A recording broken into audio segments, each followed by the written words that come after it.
What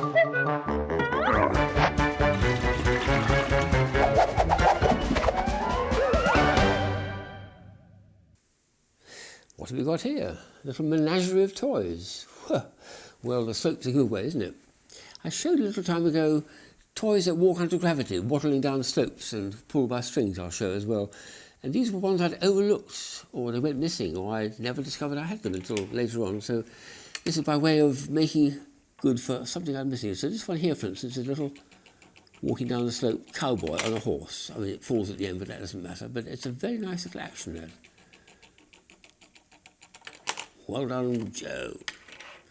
And these ones are delightful. It's a lovely American company that makes these. Oh, yes. And the duck too. Look at that. Extraordinary. You have to give them a little tilt sideways and then they perform so well, don't they? Little races, I think. All different shapes, all different speeds as well. Delightful. There's a cow here who's a little bit reluctant to walk. I think he's getting a bit arthritic, but the idea is he's supposed to walk down the slope, but you need to give him a bit of encouragement because he sort of gets stiff in the limbs like I am as well. But oh dear, yes, let's have another go with poor old fella. Yes, he's just about making it. Oh goodness, his legs are getting crossed over too. Never mind, never mind. Slightly different one, this one, because it doesn't walk or waddle, but it just rolls down in a very unusual way. There's a ball bearing inside, and when you put it on the slope, it flips over. Very nicely too. Boom.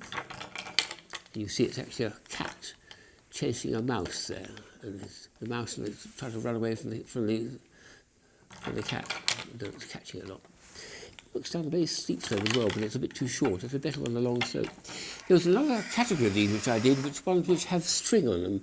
Again, they are waddling and walking ones, but they've got a long string and a weight here which has to go over the edge of the table, so it's been pulled down by gravity. And this is an orange hippo, would you believe, with blue legs. Look at that, extraordinary.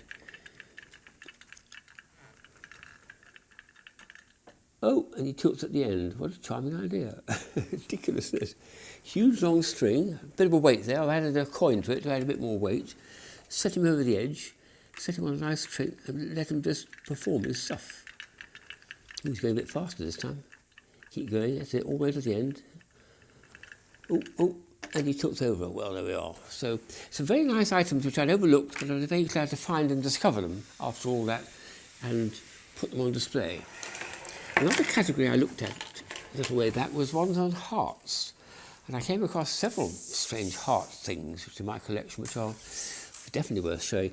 Have you come across these in sort of Photoshop work? It's something that's very popular. If you go on the internet, there's about 1,200 pictures, all showing two swans sort of necking or mating or kissing or just talking to each other, and they form a delightful shape of a heart in there. And this is an upside-down heart and reflection too in the picture. It probably was originally spotted in nature as a real thing, but now with Photoshop work you can easily arrange it to give them a lovely appearance. So it's a very popular idea of having two swans coming together and forming a heart with their long, long necks.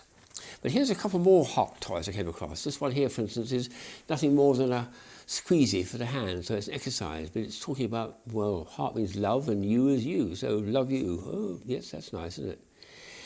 I had two of these at one time, and some kid, I think, took one apart or tore it up, so I was able to look at the inside. I was interested to see the inside of this is bright green, would you believe? It's a very, very fine sponge and only lets the air in very slowly, so it allows the restoration to be quite a slow cycle one, but extraordinary idea. So a heart, which is a form of wrist exerciser, very nice one, that. And there's an extremely clever idea from Caspar Schwaber, a friend of mine who's been in Japan for some time. This is an amazing thing. When I first came across it, it's spring steel, it's the shape of a heart, okay? If you want to turn the heart upside down, what do? Well, you turn it that way, or you turn it that way, of course. But no, there's a much better way of doing it.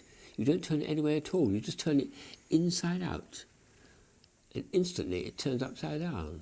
And turn it inside out. And instantly it turns back up again. We'll go over the big one, which is a bit difficult to do. Turn it like that. Oh yes, there we are. It flips upside down. Extraordinary idea. And again, flips back again. Very, very clever and unexpected topological transformation of shape. Then I did something on Möbius bands, but it relates to what I've just been showing because there's something extraordinary going on here.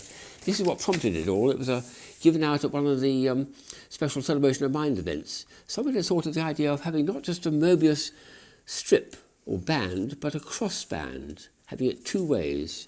When you do that, and I've done one here in pink, just for a bit of fun, you've got to do this to it. You've got to bring it together to form a loop, and because it's going to be Möbius, you're going to give it a twist, and now you join that together. And you do the same thing the other way up, but you're supposed to twist it the other way. When you've finished all that, you get this peculiar little figure here, which is the two halves of the cross have been joined together, but one twisted to the right, one to the left. Now you get going with the scissors, cut, cut, cut, cut, all the way around, all the way around. What do you get? I was not expecting it at all. It was a very unexpected and delightful surprise. What you end up with is one's joined together, which is as if what happens with a Möbius 2, and they're heart-shaped, two hearts, one underneath the other, one upright and one upside down. I do feel this ought to really go into something like a Valentine's Day card, don't you think? It's a lovely idea because when you performed it and cut through it, you end up with two interlinked hearts, which is very symbolical and a delightful idea. So well done, the inventor or someone who made up Möbius crossbands. I'm looking forward to finding a few other treasures that I've overlooked before, and we'll see what else we can find.